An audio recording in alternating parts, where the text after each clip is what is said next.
Ooh, didn't see you there. Just over here making my pre-workout with totally natural supplements. Okay, totally kidding here. Let's be serious though. We all want to enhance our performance. For many, this might mean diving into the realm of performance-enhancing drug use, like this HGH here, while for some, that might mean diving into performance-enhancing drug use. And while that's totally your prerogative, these come with a whole host of risks and potential side effects. Well, maybe not these ones because they're fake. Let's assume you're not wanting to take pharmaceuticals. Are there any natural supplements that can actually work to enhance your performance? My name is Paul O'Neill, and I've been one of the strongest people on the planet, ranking in the top 20 all-time in powerlifting, been a strength and conditioning coach for 18 years, coached some of the other strongest lifters on the planet, and coached in the NCAA Division I, Division II, and CIS, as well as professional athletes across all major sports. I've also got 2 master's degrees along the way. I've seen it, I've done it, and I've got the scars and the trophies to prove it. These days, it's so hard to root through the bullshit of the supplement industry to find out what really works. They invest hundreds of millions into marketing to make it seem like each one of their supplements will turn you into the next Mr. Olympia or add 200 pounds to your bench press. How are you supposed to know what's legit? Good thing for you, I'm here to really get into the nitty-gritty of the research and provide you with a no bullshit review of the supplements that actually improve performance. But I'm curious, what supplements do you swear by for your workout performance? Comment below and let me know. So let's get into it. For the sake of making this an all-encompassing review, I'm going to go through each of the different mechanisms by which we might be looking to improve performance. And then I'll give you examples of supplements within these areas that have supportive evidence of their effectiveness. For you science nerds, I'll have all the citations for this video in the description below. First, we have to look at recovery. In the simplest of terms, you can only adapt to what you can recover from. So if you're training like an animal, which you should be, but you aren't recovering from the training, there will likely be a regression in your performance, causing you to need to take longer between sessions. In a perfect world where you take your recovery just as seriously as your training, you're able to recover adequately from session to session and potentially even increase the frequency with which you train. The more often you can provide a stimulus, the more opportunities there are for adaptation. The more often you can train your pecs and recover adequately, the bigger and stronger your pecs will get. So what supplements can potentially positively impact performance and recovery? Whey protein. I know, super fancy, but I'll be honest with you, the boring basics are what absolutely crush. They're the basics for a reason. They work. Whey protein has the highest bioavailability of any protein source, is easy to consume, and helps you to nail your total protein intake for the day. Remember, I like to keep things simple, so the most important thing to remember is that whey protein assists recovery by ensuring that you're eating an adequate amount of total protein per day, which is 0.8 to 1.2 grams per pound body weight. Now, yes, there is research that does show a spike in muscle protein synthesis when whey protein is ingested immediately post-workout, but unless total protein for the day is met, that spike is essentially negated. Recovery from exercise is a 24 to 36 hour process, so anyone talking about the anabolic window can go ahead and jump out of it. To maximize your recovery, whey protein is a fantastic tool to supplement your daily protein requirements. Next, we have perhaps the undisputed GOAT of performance supplements, creatine monohydrate. Creatine is one of the most heavily researched supplements and has been shown promise in so many areas, even being investigated to help elderly people maintain their cognitive function. Now, I'm going to assume that most of you aren't elderly, and since you're watching a video about performance enhancement, you care mostly about that, so that's what I'll focus on. Creatine is a key factor in energy metabolism. The creatine phosphate energy system liberates energy during short-term, high-intensity exercises. Supplementing with creatine has been shown to improve power output, but for most people, it's beneficial for its role in recovery. Creatine plays a key role in increasing protein synthesis, reducing muscle damage, and reducing inflammation post-exercise. It also increases water retention within the muscle cells, which can facilitate nutrient transport. As you can see, it's literally a powerhouse and both increases performance within a session and recovery in between sessions. Creatine dosage is super simple. Take 5 grams a day, every day, whenever you remember to take it, and then move on with your life.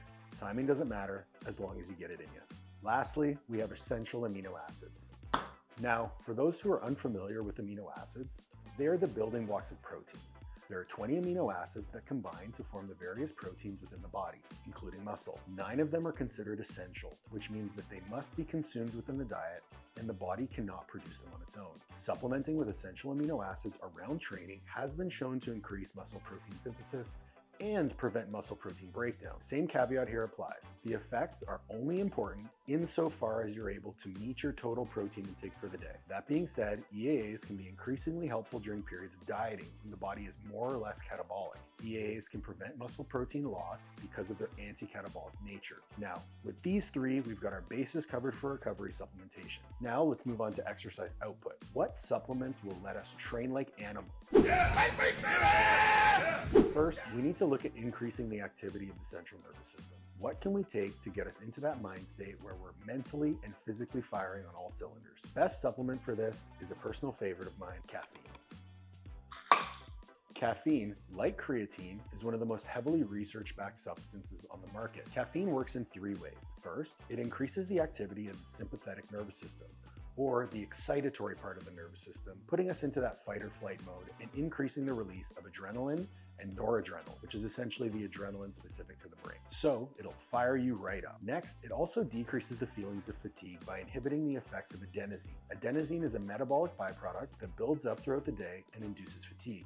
Caffeine blocks the adenosine receptors and reduces feelings of fatigue. Lastly, caffeine can actually decrease the rate of perceived exertion and delay the onset of exercise-induced fatigue. This means it'll allow you to exercise longer and make that exercise not feel as hard at the same absolute rate of work. To me, caffeine is a go-to for my pre-workout routine. I just make sure to not consume it within 6 to 8 hours of bedtime because it has the potential to negatively impact your sleep quality. So if you're getting ready for a big training session, get nice and caffeinated. Dosages range from 3 to 6 milligrams per kilogram body weight. Typically, I recommend staying on the bottom end of the range and titrating up as needed. For me, at 250 pounds or 113 kilos, I started around 300 milligrams, and to be honest, I don't feel the need to escalate up from there. The next supplement is a bit of a hot take: nicotine. Nicotine is a really popular thing these days, and it's for good reason. Everyone is taking their regular trips to Zimbabwe and throwing in a lip pillow to help with their performance. Why is that? Well, nicotine is a very effective nootropic. Nicotine affects cognitive performance through its interaction with the nicotinic acetylcholine receptors. These are located in the brain. When nicotine binds to these receptors, it increases the release of neurotransmitters such as dopamine, norepinephrine, and acetylcholine. This leads to enhanced attention, alertness, and cognitive function. Additionally, nicotine can modulate synaptic transmission and plasticity, influencing learning and memory. So you're more dialed into your training and could potentially benefit from improved skill acquisition and motor learning. The drawbacks here are obvious, and nicotine does decrease in effectiveness with long-term use, but so do most stimulants. The other factor here is nicotine is a very potent vasoconstrictor, which at high doses decrease blood flow to working muscles. My caveat to nicotine use would be that if you're interested in bodybuilding, I'd probably stay away. But if you compete in strength sports that require high skill, it could potentially provide a solid boost for your heavy training sessions. For nicotine, there is no evidence-based dosage recommendation for performance. Typically, dosing for Zyn, Rogue, On start at 3 milligrams and escalate from there. Nicorette goes in 2, 4, and 6. So start low and assess your tolerance. My go-to is the 6 milligram pouches, and that's plenty for me. So we've got recovery taken care of. We've got our CNS locked in. We're caffeinated. We're nicotined up. What about our metabolism and fueling? How do we make sure we can sustain that high output during our sessions? Well, let me tell you, the most vilified thing in all of health and fitness is the next supplement I recommend. And that, ladies and gentlemen, is carbohydrates. The primary fuel source for a training session will be carbs, so it stands to reason that having fuel available for the training session has the potential to boost performance. Carbs really are a game changer in a few ways. First, let's go over the context. For most, carbohydrate supplementation is not necessary.